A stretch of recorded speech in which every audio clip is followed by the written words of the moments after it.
ஒரு நாட்டுக்கு பாதுகாப்பு பொருளாதாரம் எவ்வளவு முக்கியமோ அதே அளவுக்கு அந்த நாட்டோட வெளியுறவு கொள்கையுமே ரொம்ப முக்கியம்.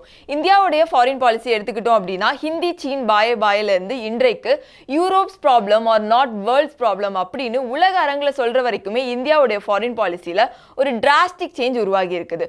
இந்தியா இண்டிபெண்டன்ஸ் ஆனதும் இந்தியாவுடைய ஃபாரின் பாலிசி எப்படி இருந்து இன்றைக்கு எக்ஸ்டர்னல் அஃபேர்ஸ் மினிஸ்டர் ஜெய்சங்கர் தலைமையில் இந்தியாவுடைய ஃபாரின் பாலிசி எப்படி இருக்குது அதை பத்தி தான் இந்த வீடியோல பார்க்க போறோம்.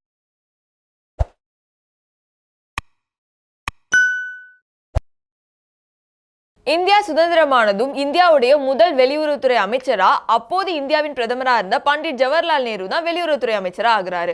அவர் தான் சுதந்திர இந்தியாவில் 17 வருஷம் வெளியுறவுத்துறை அமைச்சரா இருந்தாரு. நேரு தலைமையில இந்தியாவோட ஃபாரின் பாலிசி எப்படி இருந்ததுன்னா டேக் இட் பாலிசியா இருந்தது. உங்களுக்கு அக்ஷய் சின் வேணுமா எடுத்துக்கோங்க, காஷ்மீர் வேணுமா எடுத்துக்கோங்க, டிபெட் வேணுமா நீங்களே வச்சுக்கோங்க சைனா அப்படின்னு ஒரு பரந்த மனதோட தான் இந்தியா இருந்துச்சு. ஏன்னா இந்தியாவுக்கு எப்பவுமே ஃப்ரெண்ட்ஷிப் தான் ஃபர்ஸ்டா இருந்துச்சு. 1954 இது தொடர்பாக பஞ்சஷீல் அக்ரிமெண்ட் அப்படின்னு இந்தியா சைனா ஒரு அக்ரிமெண்ட் சைன் பண்றாங்க. இந்த அக்ரிமெண்ட் மிக முக்கியமான ஒரு நோக்கம் எந்த ஒரு நாடு அட்டாக் பண்ணக்கூடாது, ரொம்ப ஃப்ரெண்ட்ஷிப்பா இருக்கணும் அப்படிங்கிறதுக்காக தான். இன்றைக்கு இந்தியா சைனா இவ்வளவு சண்டை போடுறாங்க. உலக அரங்குல இந்தியா சைனானா எதிரி நாடுகள் தான் அப்படின்னு தெரியும். ஆனா ஒரு காலத்துல இந்தியா அப்புறம் சைனா இவங்க ரெண்டு பேருமே நட்புடைமையா தான் இருந்தாங்க. 1955 யூஎன் செக்யூரிட்டி கவுன்சில்ல இருந்து இந்தியாவுக்கு பெர்மனன்ட் மெம்பர்ஷிப் கொடுத்தப்ப கூட இந்தியா எனக்கு வேண்டாம் சைனாக்கு கொடுங்க அப்படின்னு சொன்னதா சில கூட்சிகள் எல்லாமே இருக்குது. இது எந்த அளவுக்கு உண்மை அப்படின்னு தெரியல. இந்தியா சைனாக்கு ஒரு அன்கண்டிஷனல் சப்போர்ட் தான் கொடுத்துட்டு இருந்தாங்க. எதுவரை அப்படின்னா 1962 வரை. 1962ல சைனா இந்தியாவுக்கு எதிராக போர் தொடுக்கிறாங்க. அந்த போரின் இறுதியில இந்தியா தோக்குறாங்க.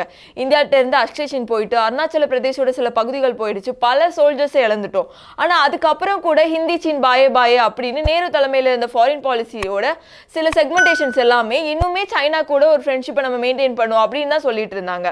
இந்தியாவுடைய ஃபாரின் பாலிசி ஆரம்ப காலகட்டத்தில் நம்ம நேஷனை விட நெய்பர்ஸ் தான் இந்தியாவுக்கு முக்கியமா இருந்தாங்க. இதை பார்த்த உலக நாடுகள் எல்லாம் இந்தியாவுடைய ஃபாரின் பாலிசி ரொம்ப வீக்கா ரொம்ப கன்ஃபியூஸ் ஆன ஒரு பொசிஷன்ல இருக்காங்க அப்படின்னு கிரிட்டிசைஸ் பண்ணாங்க. இந்த கிரிட்டிசிசம் எப்போ வரைக்கும் நீண்டுச்சு அப்படின்னா 1971ல இந்தியா அப்புறம் பாகிஸ்தானுக்கு ஒரு போர் நடக்குது. இந்த போர்ல பாகிஸ்தான் பக்கம் யார் இருந்தாங்க அப்படின்னா அமெரிக்கா அப்புறம் யூகே இருந்தாங்க. இந்தியா பக்கம் ரஷ்யா இருந்தாங்க. ஏன்னா இந்தியா ரஷ்யா ரொம்ப டைம் டெஸ்டட் ஃப்ரெண்ட்ஷிப் அப்படின்னு சொல்லுவாங்க. இந்த போரின் முடிவில் ஈஸ்ட் பாகிஸ்தானை கைப்பற்றி இந்தியா ஆசிய வரைபடத்தையே மாற்றி பங்களாதேஷ் அப்படிங்கிற ஒரு புதிய நாடை உருவாக்கி கொடுத்தாங்க.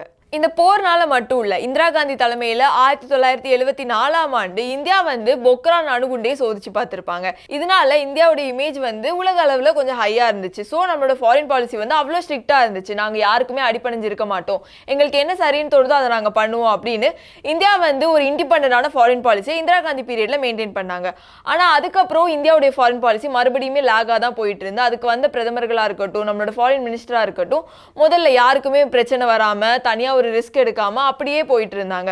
வாஜ்பாய் பீரியட்ல அதாவது 1991ல வாஜ்பாய் லாகூருக்கு ஒரு பஸ்ஸை விட்டுருப்பாங்க. அதாவது இந்தியால இருந்து பாகிஸ்தானுக்கு ஒரு பஸ் விட்டு அந்த பஸ்ல அவரே ஏறி டிராவல் பண்ணியிருப்பாரு. ஏன் அவர் டிராவல் பண்ணார் அப்படின்னா இந்தியா அப்புறம் பாகிஸ்தான் பார்டர்ல ஒரு அமைதி இருக்கணும் அப்படிங்கிற ஒரு நல்ல மனசோட தான் வாஜ்பாய் இந்த இனிஷியேட்டிவை எடுத்திருப்பாரு. ஆனா பாகிஸ்தான் இந்தியாவுடைய இந்த ஃப்ரெண்ட்ஷிப் அப்ரோச்சை மிஸ்யூஸ் பண்ற வகையில் இந்தியாவோட முதுகுலே குத்துனாங்க. அதுதான் கார்கில் யுத்தம்.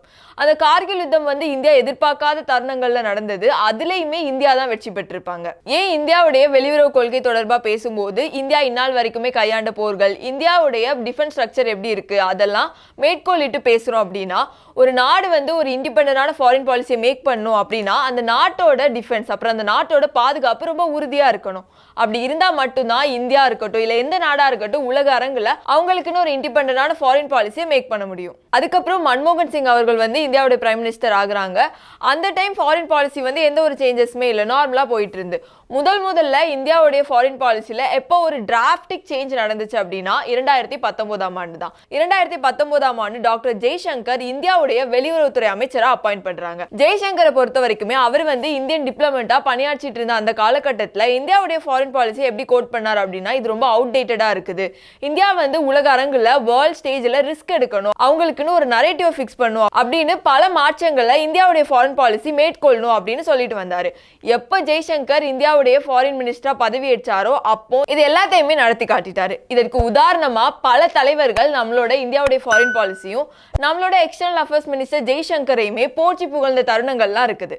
இதற்கு சில உதாரணம் சொல்லணும் அப்படின்னா யுனைடெட் அரப் எமிரேட்ஸோட மினிஸ்டரான ஓமன் சுல்தான் அல் ஒலாமா இந்தியாவுடைய ஃபாரின் பாலிசி வந்து ரொம்ப இம்ப்ரெசிவா இருக்குது அப்படின்னு சொன்னது மட்டும் இல்லாம இந்தியாவுடைய நியூட்ரல் ஸ்டாண்ட் மற்ற நாடுகளுக்கு வந்து ஒரு உதாரணமா இருக்குது அப்படின்னு இந்தியாவுடைய ஃபாரின் பாலிசி அப்புறம் இந்தியாவுடைய மினிஸ்டர் டாக்டர் ஜெய்சங்கரையுமே பாராட்டியிருந்தாங்க.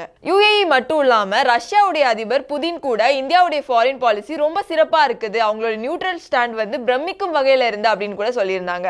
அது மட்டும் இல்லாம இந்தியா வந்து உண்மையான தேசப்பற்று மிக்க நாடு அப்படின்னு புதின் இந்தியாவை புகழ்ந்திருந்தாங்க. அரபுலக நாடுகள் ரஷ்யா பிரான்ஸ் அப்படின்னு உலகின் வல்லரசு நாடுகள் எல்லாம் இந்தியாவை புகழ்ந்தது ஒரு பக்கம் இருந்தாலும் இந்தியாவுடைய எதிரி நாடு அப்படின்னு சொல்லப்படக்கூடிய பாகிஸ்தானோட முன்னாள் பிரதமரான இம்ரான்கான் கூட இந்தியாவோட ஃபாரின் பாலிசியோட ஒரு ரசிகரா இருக்கிறாரு அப்படின்னு கூட சொல்லலாம். ஏன்னா இம்ரான்கான் என்ன சொன்னார் அப்படின்னா, இந்தியாவுடைய ஃபாரின் பாலிசி மிகச்சிறப்பா இருக்குது, இந்தியா வந்து குவாட்ல கூட ஒரு நியூட்ரல் ஸ்டாண்ட் தான் எடுத்திருக்காங்க, இது வந்து பிரமிக்கும் வகையில இருக்குது, பாகிஸ்தானும் இந்தியா மாதிரி இண்டிபெண்டன்டான ஒரு ஃபாரின் பாலிசியை மேற்கொள்ளணும் அப்படின்னு அவர் சொல்லியிருந்தாரு. சமீபத்துல வியான் நியூஸ் சேனலுக்கு பாகிஸ்தானுடைய இப்போதைய ஃபாரின் மினிஸ்டர் பூட்டோ சகாரி கொடுத்த இன்டர்வியூல அவர் என்ன சொல்லியிருந்தார் அப்படின்னா, India is very different, Vajpayee பீரியட்லயோ மன்மோகன் சிங் பீரியட்லயோ இருந்த இந்தியா இது இல்ல, இந்தியா மாறிட்டாங்க அப்படின்னு சொல்லியிருந்தாங்க. ஆமா, உண்மையிலேயே இந்தியா மாறிட்டாங்க, இனியும் எந்த ஒரு நாட்டுக்குமே பயந்துட்டு இருக்க வேண்டிய தேவை இந்தியாவுக்கு இல்ல. இந்தியாவுடைய ஃபாரின் பாலிசி அது இந்தியாவுக்கானது, அது இந்தியாவுடைய செல்ஃப் ரெஸ்பெக்டை உயர்த்துற வகையிலையும் உலக அரங்குல இந்தியாவுக்குன்னு ஒரு குரல் இருக்க வகையிலையும் இந்தியாவுடைய இறையாண்மையை பாதுகாக்கிற வகையிலையும் தான் இருக்கணும்.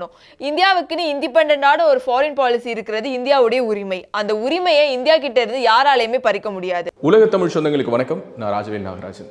பேசு தமிழா பேசு வலையொலியுடைய வளர்ச்சிக்கு நீங்களும் உறுதுணையாக இருக்கணும்னு நினச்சிங்கன்னா இந்த வீடியோடைய டிஸ்கிரிப்ஷனில் இருக்கக்கூடிய ரேசர் பே லிங்கை கிளிக் பண்ணுங்கள். அந்த லிங்க்கில் போயிட்டு உங்களுக்கு விருப்பமான தொகையை பேசு தமிழா பேசுவனுடைய வளர்ச்சிக்கு உங்களுடைய பங்களிப்பாக நீங்கள் கொடுக்கலாம். நன்றி, வணக்கம்.